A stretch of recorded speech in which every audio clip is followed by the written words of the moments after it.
Hola, buenos días. Estamos casi listos para empezar nuestro live de hoy, que será junto a Esteban King de la Bienal FEMSA. Esto sucede en México, de donde Esteban es originario, y yo estoy ahora en Guatemala. Hola, Mayita. Y pues como cada una de nuestras sesiones, vamos a platicar un poco sobre cómo diferentes actividades, colectivos e instituciones se están adaptando a las condiciones de confinamiento, de distanciamiento social, y cómo eso está afectando nuestras prácticas y cómo pensamos reorientar nuestras prácticas para el futuro. Pues Esteban tiene un recorrido dentro de la investigación y la curaduría de arte moderno y contemporáneo. Ha sido y ahora pues está en el desarrollo del programa educativo de esta bienal. Es una bienal súper interesante en su metodología de abordaje y de diálogo con sus públicos. Por eso mismo le hemos invitado para que podamos revisar y ver cómo es la práctica de una institución, de una bienal de arte contemporáneo, con un enfoque distinto y con un diálogo con la comunidad y con sus participantes a otro nivel. Hola, Museo del Mundo, gracias por la flor. Aquí el paisaje, la costa sur, cerca del mar de Guatemala. Bueno, entonces estamos esperando ya solo que Esteban aparezca para poder invitarlo y empezar. Siempre contamos un poco de lo que es el CAP para dar un poco de contexto. Somos un colectivo que dirigimos 4 personas, pero que es realmente una comunidad de artistas e instituciones en Guatemala, cuyo lenguaje es el arte contemporáneo, y nuestro interés es la formación. Tenemos una dinámica parecida a una escuela, pero esperamos que sea realmente un laboratorio de convivencia social y de creatividad. Tenemos mucho interés en poner en contacto artistas que ya están dentro de la escena con artistas jóvenes, niños y adolescentes en un diálogo horizontal, y que la práctica del arte sea algo pues autodirigido, con la facilitación de los artistas. Entonces tenemos un programa anual en el que compartimos con nuestros estudiantes y los artistas invitados a ser parte de nuestros talleristas. Tenemos un programa de becas y apadrinamiento en donde personas individuales pueden ayudar a ofrecer un fondo para que un estudiante que no puede pagar pueda participar. ¿Por qué pagar? Porque somos un programa de autogestión y hay entonces becas y cuotas, y de ahí vienen nuestros fondos. Guatemala no tiene incentivos para la educación y la cultura que sean obligación fiscal, sino que hay algunos fondos públicos, pero son con todos los trámites burocráticos que sabemos, y a veces se ganan y a veces no. Entonces es algo incierto, de manera que hay que buscar otras maneras para ser sostenible.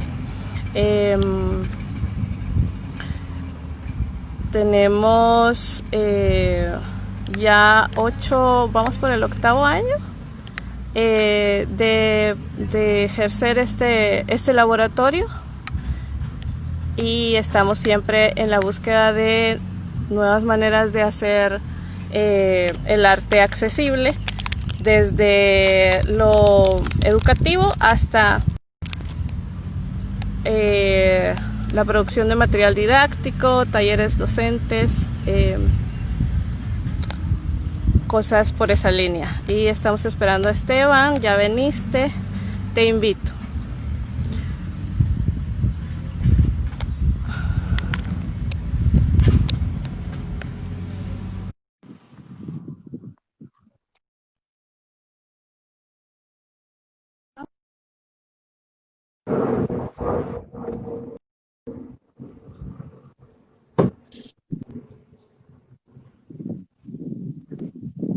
Hola, Ya, Esteban, ya lo logramos. Estamos. Pues, ¿me escuchas? sí, te escucho, te veo pixeleada, pero te escucho. Ok. Bueno, pues yo ya te introduje un poco de que tu trabajo es desde la curaduría y la investigación en arte moderno y contemporáneo y que pues gestionado y curado varias exposiciones por varias instituciones y que ahora estás con la Bienal FEMSA, que es un enfoque muy particular de cómo montar una bienal y cómo abordar el arte contemporáneo en comunicación con las comunidades y los artistas participantes. Entonces, ya te introduje, pero cuéntanos tú, bienvenido y gracias por participar, gracias por atender el llamado. Eh, pues bueno, Uy, te estoy escuchando un poco entrecortada. ¿qué podemos hacer? Mm, ya, creo que ahí te empecé a escuchar mejor. Creo que decías que ya. Y los que nos escuchan, ¿cómo escuchan? Cuéntenos, ¿nos escuchan bien? Pues sí, yo ya te voy escuchando mejor al menos. ¿Tú me escuchas a mí bien? Yo te veo y te escucho perfecto, sin pixeles ni nada. Ah, excelente. Yo te veo pixeleada. Ya no puedo ver bien el maravilloso paisaje en el que estás, pero te escucho. Bueno, Si quieres, pero entonces tú habla porque es tu tiempo y preséntate va. mejor de lo que yo he hecho. Cuéntanos, ¿quién eres tú y qué es la Bienal FEMSA y lo que estás haciendo ahí? Va, perfecto. Mira, ya nos dice Maya que se escucha bien. Nos informan que desfasado y con píxeles, pero bueno, vamos a darle. Pero, bueno, yo en realidad, para empezar a charlar contigo, mira, ya te voy recuperando. Pues sí, como decías, me dedico a la curaduría. Yo soy historiador e historiador del arte.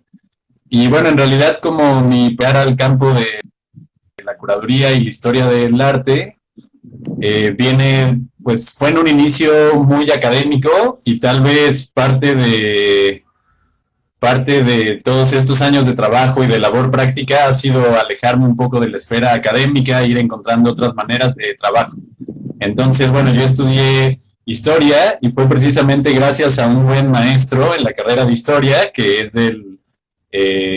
es historiador del arte, que terminé trabajando en un proyecto en un museo, lo que me hizo a mi vez realizar mi tesis de licenciatura sobre unos cuadros de ese museo, que es el Museo de Arte Carrillo Gil aquí en la Ciudad de México. Y después de eso hice la maestría en Historia del Arte, pero en realidad tengo que decir que yo venía más del campo de arte moderno y estaba muy acostumbrado pues a trabajar con obras de colecciones de artistas que ya no vivían, primero en el periodo revolucionario en México y después del medio siglo. Y en realidad, pues yo empecé con muchos proyectos de archivo, de investigación, a trabajar en museos, en exhibiciones que tenían que ver más con temas históricos. Y fue en realidad hasta que entré a trabajar al Museo Universitario del Chopo que comencé a trabajar en el campo de las exhibiciones con artistas, digamos, vivos y vinculadas al arte contemporáneo. También en eso, pues decir que yo vengo de esa formación académica y que hacía exhibiciones supongo que más convencionales, como con objetos, pero bueno, igual ahorita en la charla vamos platicando porque, bueno, de esa primera concepción de lo que puede ser la exhibición y de lo que puede ser la exhibición de objetos, nada más como la curaduría entendida así, como un display de una selección de objetos, pues luego pasaron muchas cosas de las que ahorita podemos ir platicando con calma, que hicieron que fuera cambiando mi modo de pensar la curaduría y de pensar la exhibición y de pensar la pedagogía, etcétera, etcétera, etcétera. Y bueno, pues eso para con una ligera introducción. Pues como qué coincidencia, o sea, de coincidir, no de azar, sino coincidencia de coincidir. Creo que nos pasó a muchos de los que hemos hablado, de que venimos de un sistema de formación bastante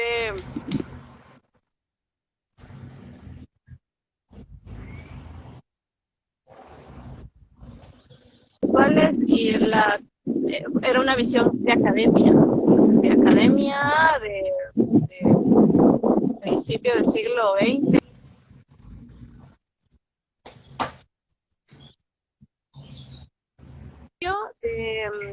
Del caminar y de las prácticas, te das cuenta que eso no es suficiente y no abarca, y te das cuenta del potencial del arte y te das cuenta que podés utilizarlo desde otros ángulos. Entonces creo que nos pasa parecido a muchos de los que hemos platicado. Y bueno, es porque yo personalmente creo que la creatividad está implícita dentro de las artes, también dentro de las ciencias, pero entonces nos hace tener una manera de operar que nos hace problematizar el tiempo y el lugar donde estamos y responder. Y de ahí han nacido estas pláticas como de pensar, bueno, hay cosas para cambiar. Vamos a ver.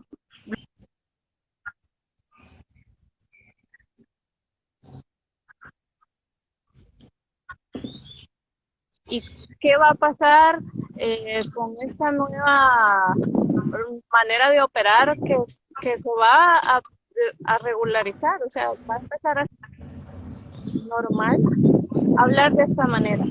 Entonces, ¿cómo lo has sentido? ¿Cómo has sentido esta forma de...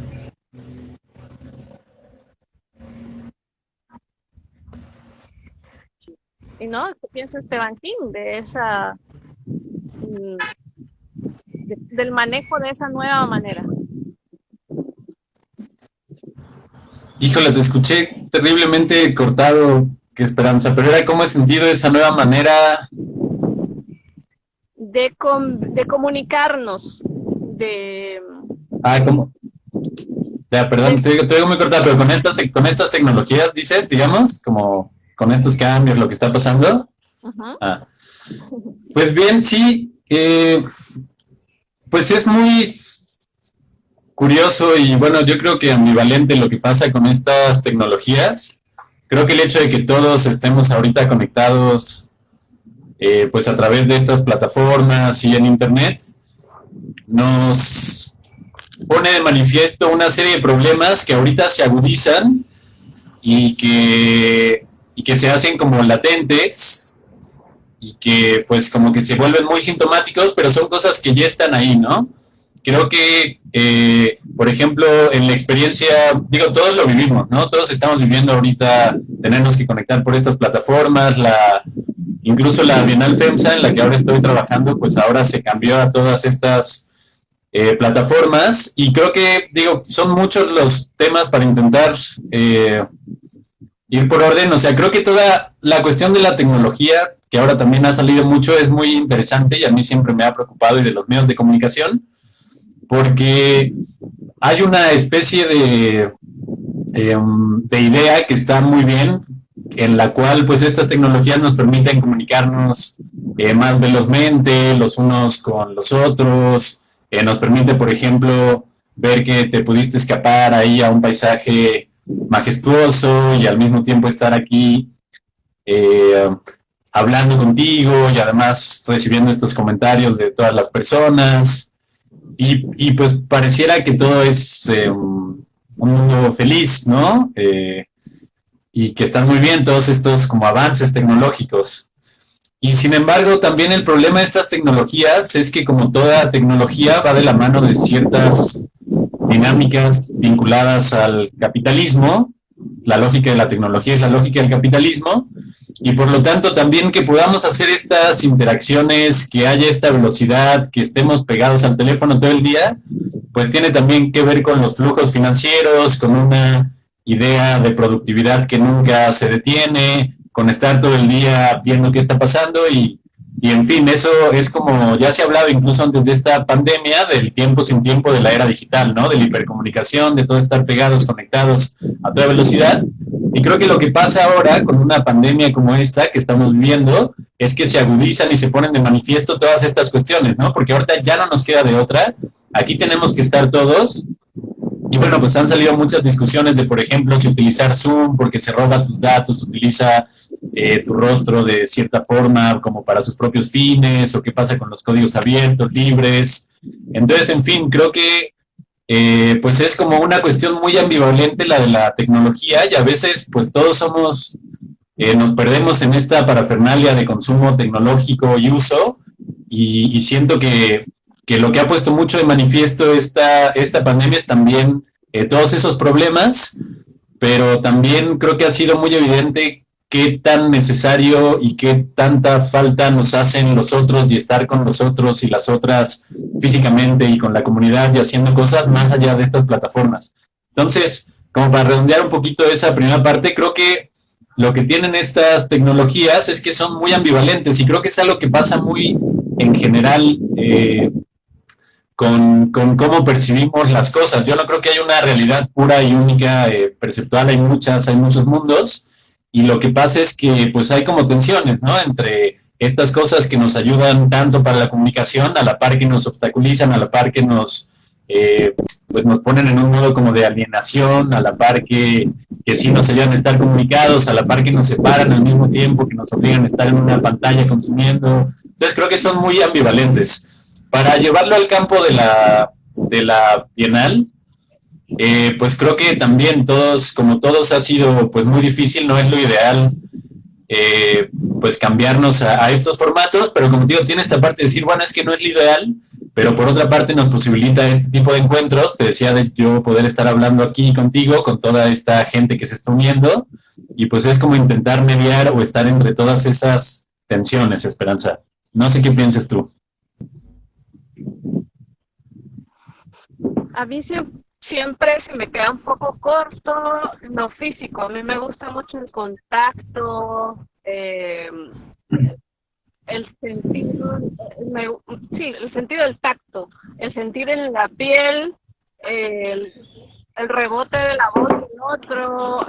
Si estoy con estudiantes, darles una palmada en la espalda.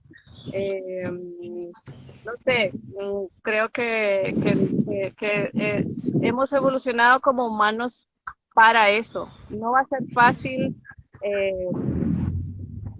configurarnos para lo otro.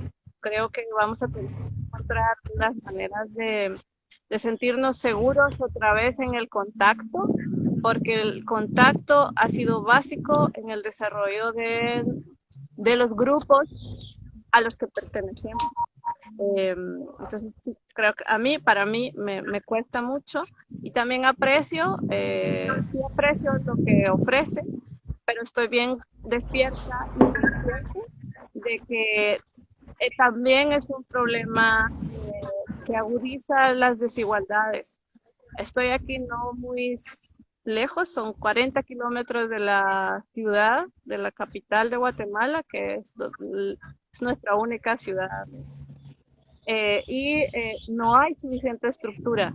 Eso quiere decir que si trasladáramos el material y la riqueza de lo que estamos produciendo y priorizáramos estos formatos, igualmente estaríamos dejando de lado otra vez o doblemente a las mismas personas que hemos dejado siempre fuera. Entonces eso es lo que me hace un poco de ruido, pero a la vez aprecio cómo podemos crear redes, y aprecio que todos los que están aquí, que gente que está muy lejos pero que piensa vamos a hablar. Igual me queda corto. Hay que buscar un equilibrio entre uno y lo otro. Bueno, y la Bienal me parece interesante todo su menú y toda su visión.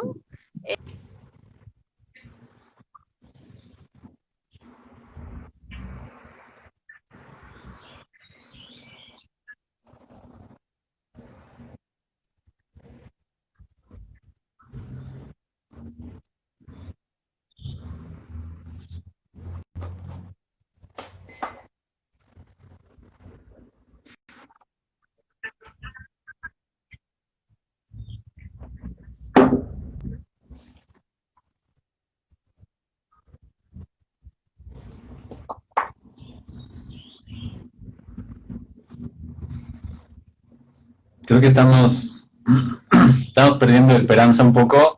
Ya te recuperamos. Te preguntaba sobre la Bienal. ¿Qué tenía preparado en su plan? Y ciertamente lo transformó, pero igual, ¿cuál es la visión de este plan?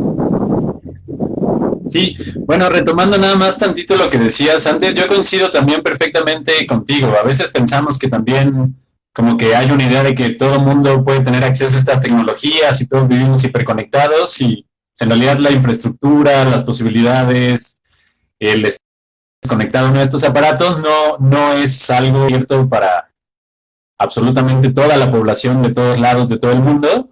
Y en ese sentido creo que, como dices, también la pandemia, pues si en general hay injusticia y hay desigualdad y hay pobreza y hay falta de recursos, tal, en un momento como este de crisis, pues lo que pasa es que se agudizan todas estas cuestiones y se vuelven mucho más visibles. Retomando lo de la Bienal, efectivamente, pues te platico y les platico a todas las personas que nos acompañan, que muchas gracias por acompañarnos este sábado de mediodía en distintos lugares. Pues la Bienal FEMSA, primero para responderte a todo este cambio de formato al que nos obligó la pandemia, era como ocurre en general con las bienales aquí en México, en realidad una especie de salón, es decir, era una plataforma a la que los artistas aplicaban y que había un jurado que decidía qué artistas iban a estar en una exhibición, si iban a ganar 3 premios, y pues nada, en eso consistía la Bienal FEMSA desde 1992, pero desde hace 2 ediciones y particularmente desde la última, Willy Kautz, que es un curador de acá de México, que ahora dirige la Sala de Arte Público Siqueiros, decidió proponerles transformar esta bienal y hacerla realmente ya en una bienal con un programa curatorial y un programa expositivo y un programa pedagógico y público y de mediación, etcétera, que sí se articulara dependiendo además a cada lugar al que iba, porque esta bienal fue creada en Monterrey, que es una ciudad acá en el norte de México, y desde el año pasado se hizo en Zacatecas, y ahora se movió al estado de Michoacán, a Morelia y a Pátzcuaro. Y un poco la idea es que lo interesante de este formato itinerante es que la Bienal, digamos que tampoco es como un modelo que se vaya a ir aplicando igual a cada lugar, sino que obedece mucho al contexto y las particularidades de cada lugar al que, digamos, llega. Y un poco la idea es que también se vuelve una especie de plataforma donde el momento expositivo existe, ocurre, pero no se vuelve ya un asunto, digamos, expocéntrico, sino que todos los procesos, por ejemplo, de redes que se tejen entre los invitados nacionales, internacionales, los agentes locales, los productores artesanales, los distintos espacios culturales, los distintos grupos que hay en el estado de Michoacán, pues como que hacen que la Bienal sea una parte mucho más gruesa de intercambio de ideas, de punto de encuentro, de contacto, que ese momento expositivo que acostumbraba a ser. Por ejemplo, en esta edición se decidió que lo cual a mí me parece muy bueno, que no se iba a hacer solo, digamos, una serie de actividades paralelas a la exhibición, sino que de hecho el programa público y pedagógico de la Bienal duran un año entero y el programa expositivo como tal dura 4 meses o 5. Entonces creo que también es un formato que ha permitido ya dejar de pensar nada más que lo más importante de una bienal tiene que ser ese momento expositivo donde los artistas exponen sus piezas, sino que este formato posibilita pues generar una serie de puntos de encuentro, de charlas, de distintas posibilidades de intercambio que se vuelven como muy importantes más allá de la cuestión objetual o expositiva, digamos, como tal de la institución. Hablando de los cambios que hemos tenido que hacer por todo esto de la pandemia, supongo que son muy parecidos a los que todas y todos están viviendo. Nos interesaba mucho pues poder ir a los lugares, que los invitados nacionales e internacionales se encontraran ahí, estuviéramos todos juntos, y pues sin embargo la pandemia pues no lo posibilita, y eso nos obligó a trasladarnos al campo digital. Y pues bueno, sin duda ha sido todo un reto. Creo que nadie hubiera querido que esto fuera así, pero nos está tocando que sea así.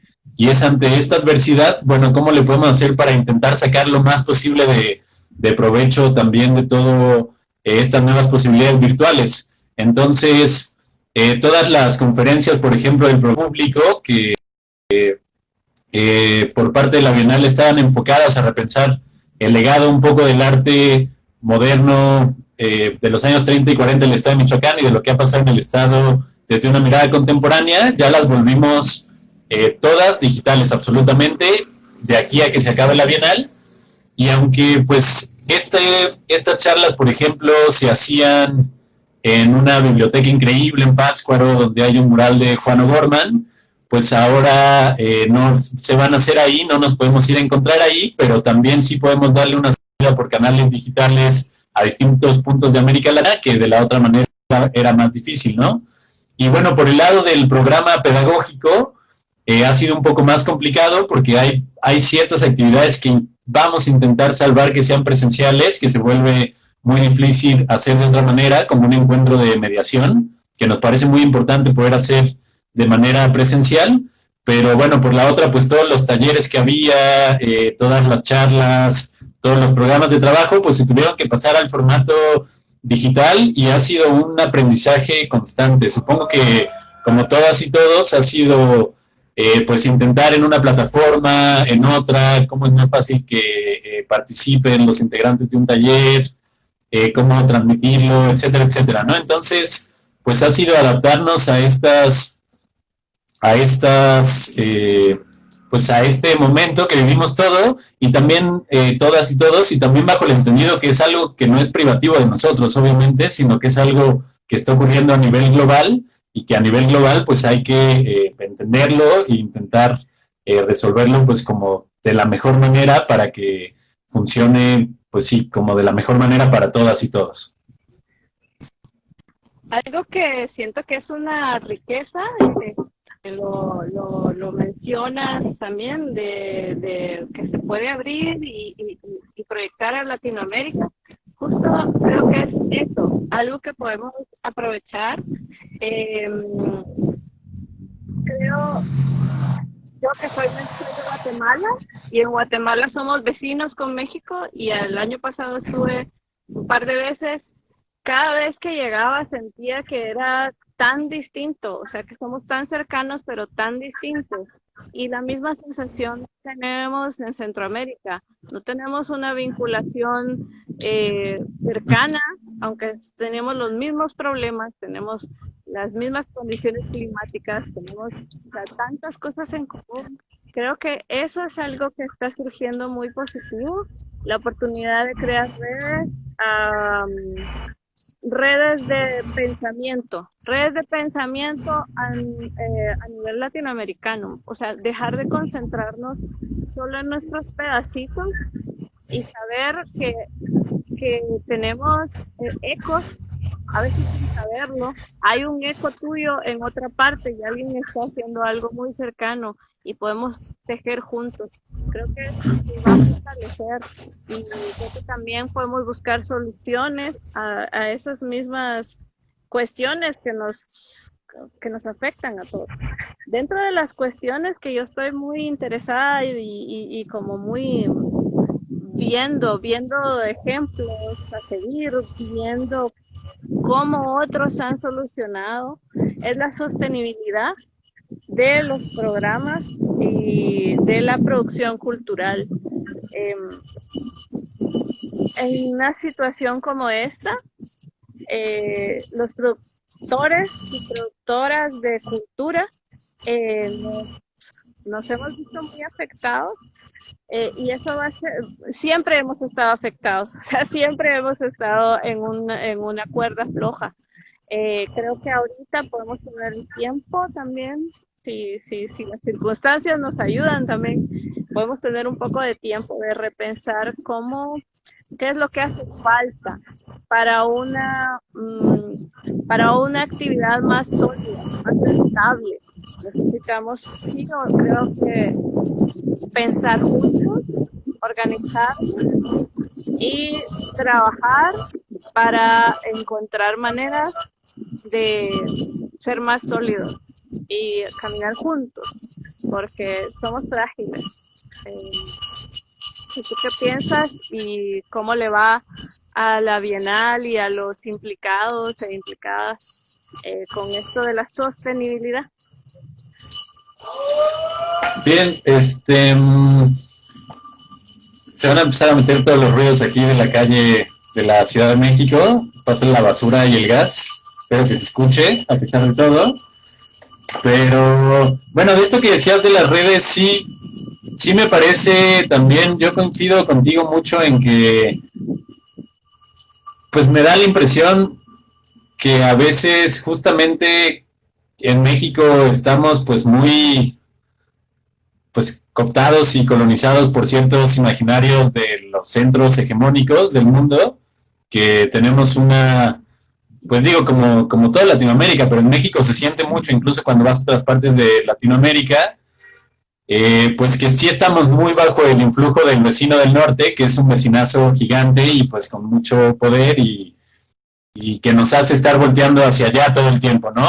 Un imaginario muy fuerte y ha sido pues desde el mediados del siglo pasado un imaginario muy fuerte para México, y creo que sí hay toda una parte que pues sí, tenemos a nuestros vecinos de Centroamérica con los que de pronto parece que hay esta distancia, como dices, pero por ejemplo justo esta edición de la Bienal tiene muchas invitadas de Centroamérica, porque creo que estamos convencidos que tenemos muchísimo que aprender también de todos estos países y de todos ustedes y de todas las personas que viven ahí, y que sí, como dices, también de pronto que tengamos que comunicarnos por este medio, que salgan este tipo de charlas que nos permiten estar conectados de la Ciudad de México a Guatemala, pues abre este tipo de intercambios que yo creo que son súper urgentes y necesarios, ¿no? México también pues se puso de manifiesto en los años recientes que hubo muchísimas migraciones hacia el norte. México es la ruta obvia y natural para llegar a Estados Unidos, pues sale también todo este gran racismo, ¿no? De un país pues sumamente también clasista y racista, y que salía mucho hacia los países de Centroamérica, ¿no? De una manera pues verdaderamente pues sorprendente y escandalosa. Y en ese sentido, pues claro que yo como tú creo que este tipo de redes y bueno, ahora que hemos podido conversar con distintas personas de distintos países de Centroamérica, pues ha sido darnos cuenta que tenemos que también repensar y rearticular nuestras redes y nuestros movimientos, ¿no? Digo, creo que se ha hecho en varios puntos. Si uno lee esos textos clásicos de Gerardo Mosquera sobre las bienales de La Habana, pues tenían que ver con cómo también dejar de pasar por los centros hegemónicos para construir una serie de cosas. Y bueno, creo que pues sí, la pandemia también nos ayuda un poco a tejer estas otras redes entre tal vez países que pareciera que no están siempre tan conectados, cuando nuestras realidades, nuestros problemas, nuestras sociedades pues están muy vinculadas y tienen mucho que ver, y creo que podemos aprender muchísimo lecciones de los otros. Y bueno, retomando la segunda pregunta que me hacías, pues sí, creo que también aquí pues en México y seguro también en todos los países de Centroamérica, una palabra que que sale mucho a la luz, y a lo cual todos estamos muy acostumbrados, es la de la precariedad, ¿no? Todos tenemos pues empleos pues que no son pues así, que son pues muy frágiles, no tenemos seguro médico, no tenemos fondos de ahorro, vivimos al día, tenemos 3 trabajos y así aún así vivimos como en el límite y creo que también lo que pasa es que sí hay, pues cuando uno se pone a pensar en todo el ecosistema o el mundo del arte, pues está atravesado por muchísimas cosas, por muchísimos factores, por muchísimas fuerzas y yo creo que esas fuerzas van a estar ahí, no sé, que está el mercado, están las instituciones, están las galerías, están los espacios independientes, están como pues otro tipo de lugares de intercambio más comunitarios, están pues los artistas que exhiben así como a nivel internacional, los que exhiben a nivel local, etcétera, etcétera, etcétera. Y yo pues sí pienso que no todos ni todas vamos a lograr estar en el mismo canal, en ese ecosistema tan complejo, pero definitivamente tal vez lo que sí creo es que, y creo que me voy a adelantar de las preguntas que por ahí me habías enviado, era como ¿qué nos permitiría también el arte en términos de lo que está pasando en el mundo contemporáneo o por qué el arte sería un espacio no diferente para pensar las cosas o para comunicarnos o para estar los unos con los otros, las unas con las otras. Y pues sí, creo que precisamente hay que empezar a cambiar también nuestra idea de lo que es el arte, dónde se hace el arte, justo empezar a dejar atrás este momento expositivo o este énfasis en que ese es el punto, digamos, nodal de la curaduría, de la práctica artística, etcétera, y empezar a pensar en términos de procesos, de comunicación, de lugares de encuentro, etcétera, ¿no? Entonces, creo que mirando como a todo el asunto también de la sostenibilidad a la que te refieres, que la podríamos pensar ahorita, la podríamos discutir en otros términos también de compromiso medioambiental, social, etcétera, pues creo que sí hace falta, o creo que lo que este tipo de pandemias ponen muy de manifiesto es que agudizan cosas que ahí están, ¿no? Este tipo de precariedad ya existe, pero ahorita que viene la pandemia, así como se acentúa la desigualdad económica y social y la falta de infraestructura que hay en nuestros países, pues también se acentúa mucho la fragilidad y la precariedad económica en la que vivimos y bueno, todos aislados en nuestras casas ya nos dimos cuenta que no podemos hacer demasiado, entonces creo que vale la pena también empezar a pensar y atender otros canales y puntos de encuentro para ver cómo hacer otro tipo de proyectos donde nos podamos ayudar los unos y las unas a las otras. Para como contarles, para abrir al chisme esta transmisión, les quiero contar a todos y todes los que estamos aquí conectados que el siguiente paso que hemos estado pensando desde CAP es al terminar julio será nuestro último mes de transmisiones de este tipo y después la invitación va a ser a quienes abierta a todos los que hemos estado participando como espectadores, como invitadas, como acompañantes a primero escribir ideas alrededor de las cosas que hemos conversado. Creo que la escritura y esa oportunidad de relectura nos da la oportunidad de ir construyendo ideas. La construcción de ideas colectiva puede tanto reforzar las redes de las que estamos hablando como hacer sólidas las ideas a través de la relectura. Entonces, la siguiente será la escritura. Y queremos hacer el último live del mes abierto y que todos podamos ir entrando y saliendo para compartir las ideas y conocernos también cara a cara. Esa va a ser nuestra conclusión del mes, el día 27, pero para que estén todas invitados a poder ir repensando estas iniciativas que partan de lo que has dicho, de la visibilización de la precariedad y la fragilidad en la que desarrollamos nuestras actividades y cómo podríamos construir algo un poco más sólido. Bueno, entonces ese es el chisme al que todos están invitados a ir repensando y a que vayamos construyendo juntos estas ideas, porque al final lo primero son las ideas y después vendrían las acciones. Eso, y bueno, al final lo que queremos también es abrir el diálogo, y para eso, por supuesto, necesitamos que nos cuenten, que nos acompañan. Misha, Flor, Don Emilio, todos los que están conectados, preguntas, comentarios, este es el momento. Ahorita tenemos ya unos minutos para poder ir escuchando, interactuando con quienes nos acompañan. Por favor, sus comentarios y preguntas para Esteban, para mí, o para la situación, y la pensamos juntos. Pues es ahorita un buen momento.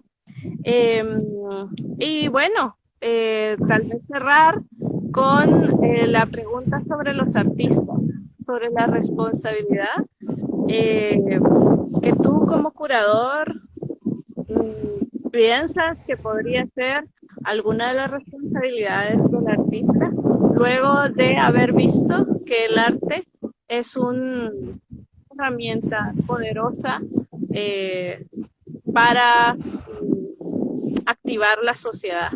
Cuéntanos qué piensas. Bueno, oye, pues primero que nada está buenísimo el chisme, qué bueno que hayan pensado en modificar ese formato para sumar voces y lecturas, yo creo que está increíble, está chidísimo. Y bueno, pues sí, que hace rato como que lo preguntaba un poco, ¿no? Bueno, para responder en dos partecitas, de la responsabilidad social. Es que creo que también, pues todos y todas tendríamos una responsabilidad social que no tendría por qué depender de pues lo que hacemos, ¿no? Tal vez, sino pues de que todos vivimos en este mundo y todos y todas tendríamos que tener una responsabilidad de vivir en este mundo y hacia los demás.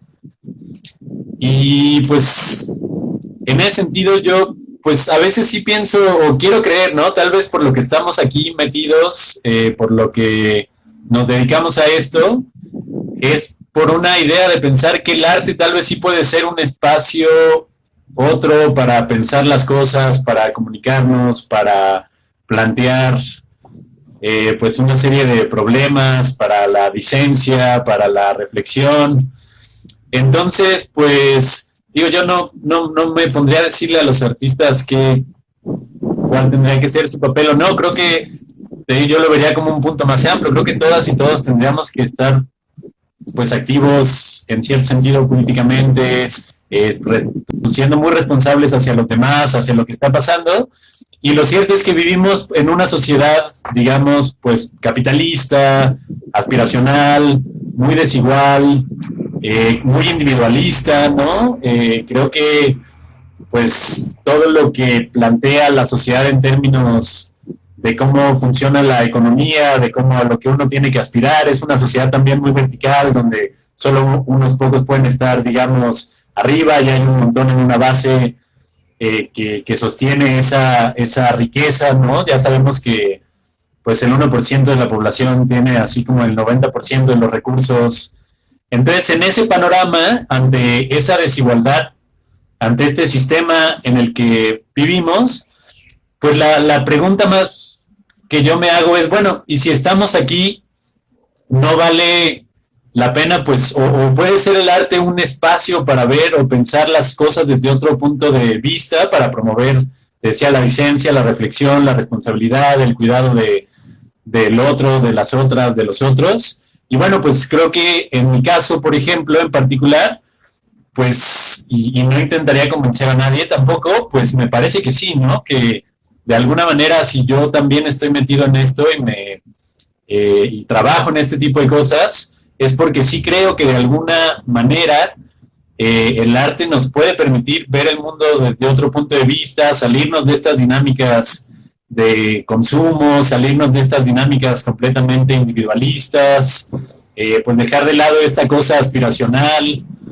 y pues nada, en ese sentido creo que, te digo, sin tener que convencer a nadie, yo creería que sí, no solo para los artistas, sino para las curadoras y los curadores y para todo el mundo, pues debería haber un sentido mucho más amplio de responsabilidad y que justamente eso al construirse desde el arte, pues se mueve muy en sentido contrario a los valores pues muy corporativos que permean nuestra sociedad en general, ¿no? Somos una sociedad también donde todos los valores corporativos, ¿no?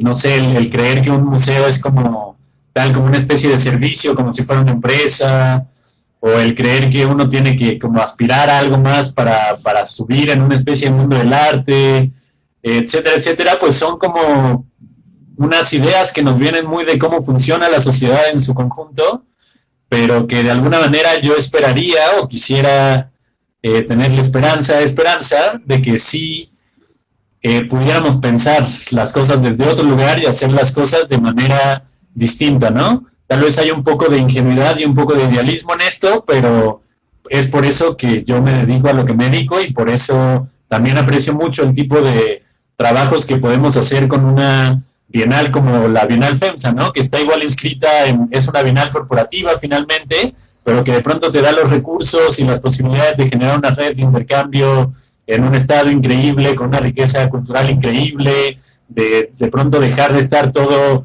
centralizado en la capital y que todo ocurra aquí, los talleres, en las exhibiciones, y ir a acercarte a productores locales, a ver lo que la gente está haciendo en otros espacios, etcétera, etcétera, y que no tiene que ver, en nuestro caso particular, por ejemplo, pues pues nada, en como querer aspirar a algo más después de esto, ¿no? Utilizarlo de un trampolín, sino es como ver toda esa riqueza y toda la gente que está en esos lugares y acercarte y descubrir que sí, tal vez el arte nos puede permitir ese espacio, otro, esa posibilidad de diálogo que de otra manera o en otros lugares, pues es más difícil de encontrar. No sé si te haga sentido lo que dije, y no sé si les haga sentido lo que estoy diciendo, porque ya siento que hablé muchísimo. Pues voy a intentar hacer un resumen. El resumen es de que por la cultura corporativa, o bueno, tal vez es un poco lo que yo entendí, pero yo te entendí, que la cultura corporativa nos ha enseñado a identificar protagonistas y funcionar un poco alrededor de estos punta de lanza y no suficientemente clara la interdependencia de todos los actores alrededor de cualquier actividad, sea de producción, sea de arte, sea de lo que sea. Hay una interconexión y que independientemente de si alguien se dedica al arte o se dedica a la mediación o a la curaduría o al XY arista de la actividad cultural, todos tenemos una responsabilidad desde el momento en que finalmente vivimos en sociedad. Por ahí, eso creo que fue más o menos un resumen, creo que podría ser ese de lo que creo que estoy totalmente de acuerdo. Que es justamente visibilizar la interdependencia, no solo de los actores, sino incluso hasta con la naturaleza. Creo que esto hemos hablado en algunas otras sesiones de estas, que el desequilibrio en la conciencia de la interdependencia es la que nos tiene aquí en esta situación. Y bueno, entonces solo la pregunta es una pregunta también capciosa, porque es para que justamente pensemos en que sí, en que todos tenemos una responsabilidad, una vela en este entierro, todos tenemos algo que aportar. Entonces, te voy a contar que Maya nos ha comentado que ella, es una pregunta, pero una pregunta no para ti ni para mí, sino para todos. ya que va a empezar a haber una mayor restricción en la movilidad de país a país, con todas, a consecuencia de lo que estamos viviendo, tal vez habría que ir pensando en estrategias de activarnos localmente después de la pandemia, como de hacer circuitos.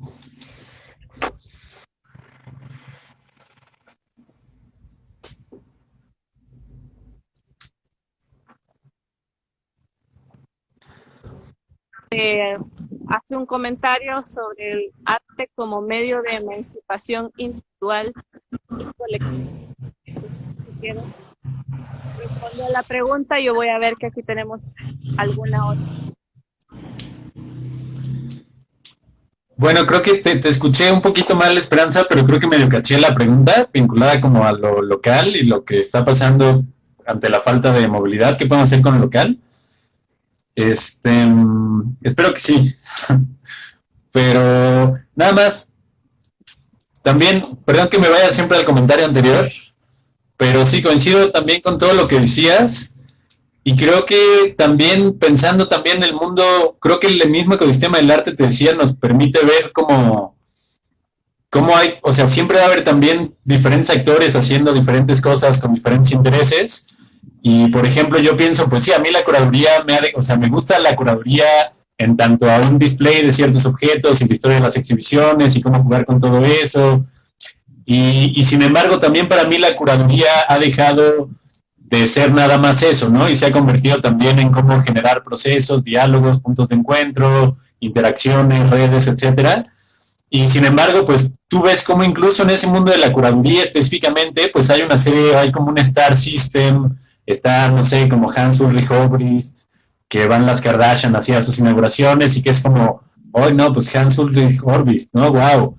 Y pues como que también allá hay una cosa de cómo la figura del curador tenía que ver como con este star system que ese va a estar ahí, ¿no? Ese no creo que vayamos a dejar de verlo, creo que va a seguir operando, pero bueno, así en el ámbito de la curaduría, por ejemplo, a mí me interesa mucho eso, cómo poder pensar en otro tipo de procesos y en otro tipo de construcciones curatoriales que no tienen que ver con esa aspiración al renombre y al estar viajando de un país a otro, que tienen estos curadores como estrellas, y eso es algo que va a estar ahí, sin embargo, ¿no? Y creo que lo que nos queda es a quienes no buscamos eso, no queremos eso, tejer nuestras propias redes y hacer nuestros propios intercambios. Sobre la pregunta, que creo que la veo aquí un poco para pensar en lo local, pues sí, creo que sin duda esto siempre también tendría que estar ahí, ¿no?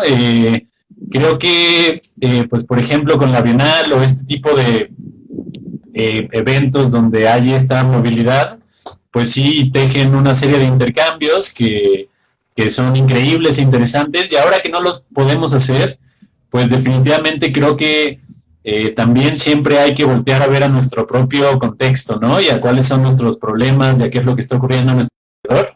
Y en ese sentido creo que justamente es muy difícil generar cómo solucionar una serie de problemas como para todos los lugares. Creo que lo que podemos hacer es intercambiar nuestras experiencias y sin duda pues voltear a ver a nuestro contexto inmediato, porque siempre pues es donde nos movemos, donde interactuamos, o por ejemplo lo que intentamos ahora con este formato de la Bienal es cómo también seguir respondiendo a lo que está pasando en el contexto, por ejemplo, de Michoacán, ¿no? Con todo esto, cómo lo vamos a articular o cómo vamos a pues hacer algo que esté ocurriendo ahí.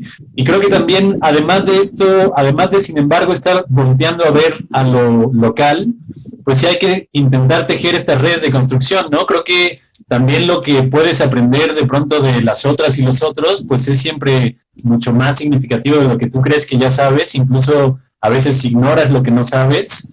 Y, por ejemplo, ahora, por poner una última cosita, pues por ejemplo en Michoacán, el último viaje que pudimos hacer, visitamos la comunidad de Cherán, que es una comunidad autónoma, independiente del Estado mexicano, que se independizó ante la colusión evidente que había entre las autoridades, el narcotráfico y los talamontes, e ir de pronto a un lugar como Cherán, que es una población purépecha,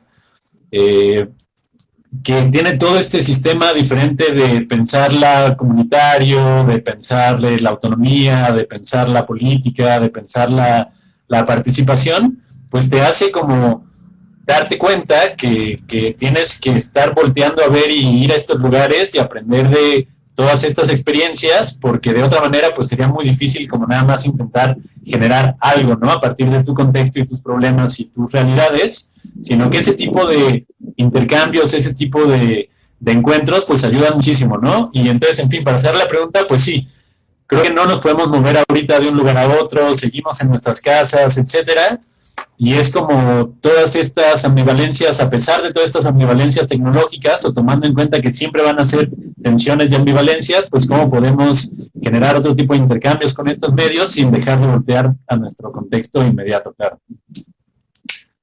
Creo que ahí cabe la pregunta de Flor Yoque sobre las formas que han encontrado en la Bienal para la enseñanza de los lenguajes de arte contemporáneo.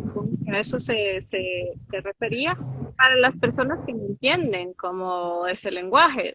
Justamente nos está contando de la riqueza de cómo vamos los actores, los que manejamos el lenguaje del arte contemporáneo y aprendemos de comunidades como la que mencionabas, los prepechas. Y igual nos pasa a nosotros, hay como visiones y comprensiones que pueblos más conectados con ese sentido de equilibrio tienen súper claros y que a nosotros nos ayudan. Bueno, entonces nosotros cómo vamos y convivimos con ellos cuando este lenguaje es otro. ¿Qué formas han encontrado ustedes de dialogar y enriquecer a estas comunidades cuando es un lenguaje que a veces es difícil de entender?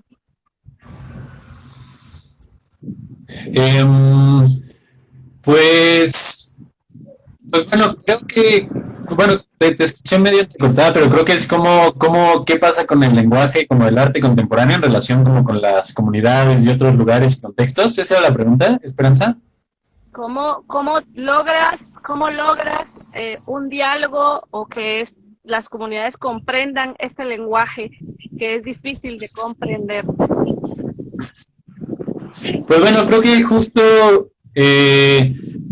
también un formato como el de una bienal nos permite también hablar de muchos momentos y muchas posibilidades de diálogo, ¿no? Porque también ya no estamos pensando nada más en una exhibición institucional en la que pues tiene que llegar una persona y enfrentarse a la obra de arte, digamos, sino que creo que también lo que posibilita este tipo de formatos, como les platicaba, es que también de pronto todo lo que hay más allá de la exhibición cobra una relevancia mayor que la exhibición misma, y en ese sentido yo creo que sí se pueden abrir y se han abierto muchas puertas y posibilidades de diálogo, ¿no? No sé, ahora mismo, por ejemplo, como parte de las actividades digitales, virtuales de la Bienal, pues hemos tenido charlas con distintas universidades de Michoacán y de México, pero en Michoacán pues tuvimos una charla con la UIM, que es la Universidad Intercultural Indígena de Michoacán, y sin duda pues también lo que pasa muchas veces también con estas construcciones de alteridades que parece que también seríamos todos muy diferentes, y sí lo somos, claro, pero también el diálogo, y yo creo que este tipo de aperturas de espacios desde el campo del arte te permiten no tener que estar hablando tal vez esto que dirías en un lenguaje cifrado especializado del no contemporáneo, sino un poco olvidarte de eso y nada más pues abrirlo a un lenguaje en común, ¿no? De finalmente los que nos permite el lenguaje es el lugar común, ¿no? Por antonomasia es el lugar